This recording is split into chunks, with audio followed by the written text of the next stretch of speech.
Сәлем достар, 5 минутта ғана дайын болатын сондай жұмсақ әрі нәзік пирогтың рецептімен сіздермен бөлісемін. Менімен бірге соңына дейін болыңыздар. Ыдысымызға 2 жұмыртқаны салып аламыз.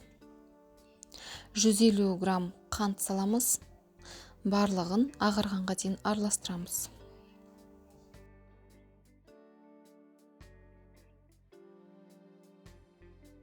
Шыққан массамыздың үстіне 1 шай қасық разрыхлитель саламыз. Тағы да барлығын араластырамыз. 50 грамм ерітілген сары майды үстіне құямыз. Тағы да араластырамыз. 80 мл айран құямыз.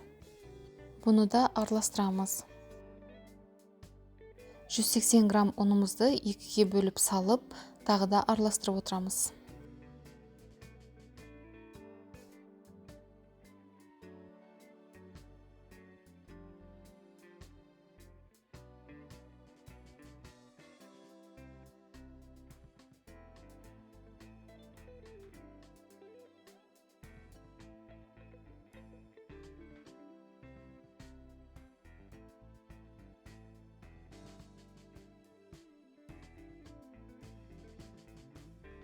Кез келген жемісті қолдансаңыздар болады.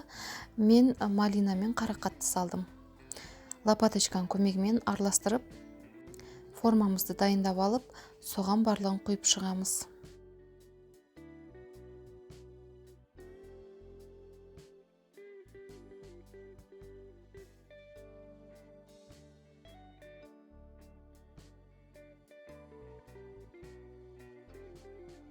Бетін тегістеп, 180 градуста 35 минут пісіріп аламыз.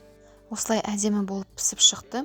Үстіне ақ шоколадпен 15% сливкиді араластырып құйдым. Сіздер сливкиді жоғары процентін алыңыздар. Сонда бетіне құйғандарыңыз крем сияқты қатып тұрады. Енді суыққа бірнеше сағатқа қойып қоясыздар.